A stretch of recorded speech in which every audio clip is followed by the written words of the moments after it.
काशी को सुबह ब्रह्म मुहूर्त में परमात्मा सतलोक से आए, शिशु रूप धारण करके कमल के फूल पर विराजमान। वहां से नीरुनिमा नाम के एक जुलाहा दंपति निसंतान थे, परमात्मा को उठा ले गए। इसके प्रत्यक्ष दृष्टा थे एक रामानंद जी के शिष्य ऋषि अष्टानंद जी, जो उसी सरोवर लहरतारा सरोवर के ऊपर स्नान करके वहां कुछ देर के लिए अपने गुरु जी द्वारा बताई साधना को किया करते थे। उसी दौरान परमात्मा सतलोक से आकर उस कमल के फूल पर विराजमान हुए थे। आज का जो विषय है उसको उठाते हैं, ये थोड़ी सी भूमिका बनानी थी। अपने आत्मा परमात्मा यहाँ आते हैं। हम सभी, चाहे आज ब्राह्मण हैं, चाहे हम कोई अन्य कास्ट में जन्मे हैं, और चाहे हम हिंदू हैं, मुसलमान हैं, सिख या ईसाई या कोई अन्य किसी भी मजहब धर्म से संबंध रखते हैं, हम सभी एक परमात्मा के बच्चे हैं, कबीर साहिब के। चाहे कोई चींटी है, हाथी है, मच्छर है, माखी है, कुत्ता है, गधा है, सुअर है, ये सभी उस परमात्मा के बच्चे हैं। उस मालिक को ये सभी इतने ही प्यारे हैं। जैसे दास ने कहा था, अभी ऐसा ही है, जिस भी कोई भी माता पिता का कोई कैसा ही बालक हो, चाहे वो अपाहिज हो। दास ने देखा कि एक जन्मजात एक बच्चा ऐसा था, बिल्कुल हाथ भी टेढ़े, मुंह भी बांगा, लाल पड़े, ना बोल पावे। उसकी माँ और उसके पिता उसको इतना प्यार करते थे, उसको उसकी लाल पूछा करती थी उसकी माँ बुरी तरह, फिर मुंह धो के हट्टी से लाड करती थी, जबकि वो 12-13 साल का उस पर पड़ा रहता था चारपाई पे। तो पुण्यात्माओं, हम उस परम पिता के बच्चे हैं। और आज चाहे कोई गधा है, चाहे सूअर बना है, चाहे कुत्ता बन के दुख पा रहे हैं, उस परम पिता को इतने ही प्यारे लगते हैं। चाहे कोई गाय है, भैंस है, मुर्गा है, बकरा है, और जो इनको तंग करता है, खाता है, मारता है, उस परम पिता को बहुत कष्ट होता है। और इस काल ने हमारे साथ ऐसा जुल्म कर रखा है कि वो हमारे पिता के साथ प्रतिशोध ले रहा है।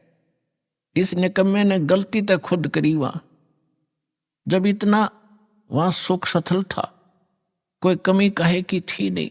इसके बकवाद भाई तपस्या करी, अलग राज लूंगा।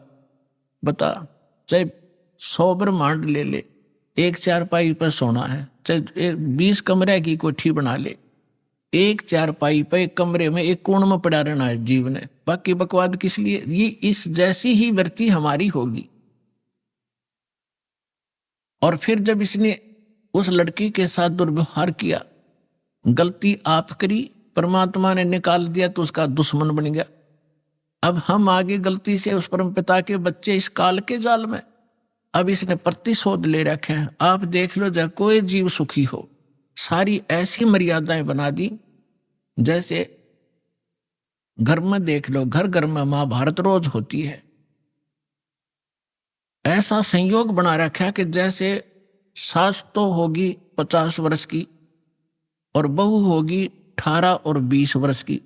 अब 50-55 वर्ष के व्यक्ति का और 18-20 वर्ष के बालक की कदे भी नेचर ना मिले, और दोनों ने घर में रहना, दोनों का खड़ा जो न एक्सीडेंट रहेगा, तो चैन होने नहीं देता। इसने इस ढंग से सेट कर दिया। तो पुण्यात्माओं, इसका और कोई विकल्प नहीं है। एक तो ज्ञान समझे, और ज्ञान समझ कर फिर उस ज्ञान के आधार से शांति हो सकती है। एक उदाहरण है, एक सास अपनी बहू को बहुत ताड़ती थी, धमकाती, खुरकाती थी, छोटी छोटी बातों पर घना दुखी कराया करती। तो एक दिन उसकी सास को उसकी एक सहेली बुढ़िया थी, वो कहने लगी कि बहन चल सत्संग सुनकर आते हैं, मैं आज लेट होगी, थोड़ी देर होगी, मुझे अकेली मैं जा नहीं सकती, तो मेरे साथ चल।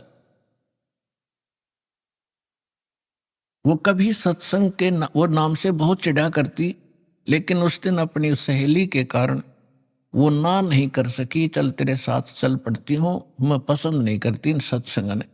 इसमें तो सारे आलसी लोग जाते हैं, निकम्मे व्यक्ति जाते हैं जो काम नहीं करते, करके खा ले, लेकर दे दे, यही बात बड़ी। इस तरह के फार्मूले हमारे सभी के थे। तो बुढ़िया चली गई तो वहां ज्ञान सुना। सत्संग में यही बताया जाता है कि जो भाग्य में लिखा है वो तो होना ही होना है। जैसे कोई नुकसान हो गया घर में, कोई करके कुछ नहीं, अपने घर में हानि, और फिर भी हो जाता किसी भी कारण से, तो फिर दूसरे जो बड़े होते हैं वो छोटों के पीछे पड़ जाते हैं। सास बहू के पीछे पड़ जाएगी, तेने नाश कर दिया, तू आगा पीछा नहीं देखती है, घर का नाश करेगी, कड़ा मचवा दे। तो सत्संग में बताया जा रहा था कि नुकसान होना था वो तो हो लिया, वो तो होना ही था। अरे अब मतलब की राड भी क्यों करया करो तुम, भगवान पर भरोसा रखो।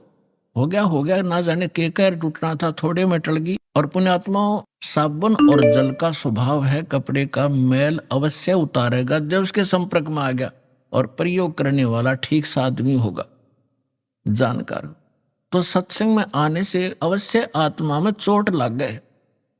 और अब तक हमने जो ज्ञान सुना था उस पर आधारित हो गए, जब ये सुनाएंगे तो हम क्यों ना इधर डाइवर्ट होंगे। उस बुढ़िया का घड़ी समझ में आएगी, सचमुच होना हो तो हो ही चुका होता है, और बाद में बेमतलब की बकवास राड बढ़ाने वाली बात है वो तो और अशांति फैलती है। उसने दीक्षा भी ले ली। अब एक दिन क्या हुआ, उसकी पुत्र वधू भैंस का दूध निकाल के और ऊपर कड़ियों में से एक कड़ा टांगा करते, लोहे का सरिया सा, नीचे हुक बना के उसमें बाल्टी टांग देते दूध की, बिल्ली और कुत्ते के बचाव से। तो उसकी पुत्र वधू ने दूध निकाला, 5-6 किलो दूध एक समय का, और उसमें वो टांगने लग गई ऊपर ने। उसने वो अंदाजा सा प्रैक्टिस हो रही थी, उसमें लगा के गज के लगते ही सरिये के, और नीचे न करके छोड़ देती थी, वो फिट हो जाता था, उसमें टंग जाता था। उस दिन गलती से दूसरी साइड में लग गया वो, और उसने छोड़ दिया। वो सारी बाल्टी मुंह मुंह आई, सारे फर्श पर दूध फैल गया। अब वो पुत्र वधू दूध की तरफ ना देख रही थी, बुढ़िया की तरफ देख रही थी कि ये तोप के गोले छोड़ेगी। मायूसी होकर देख रही थी। तो बुढ़िया बोली, बेटी कोई बात ना, आज यो हमारे भाग में नहीं था, इसको जैसा भी उठा ले ऊपर ऊपर का और भैंस को पिला दे। अब वह काफी देर सोचती रही कि बुढ़िया ने तो कठिए कई गाड़ी देनी थी, आज या कौन सा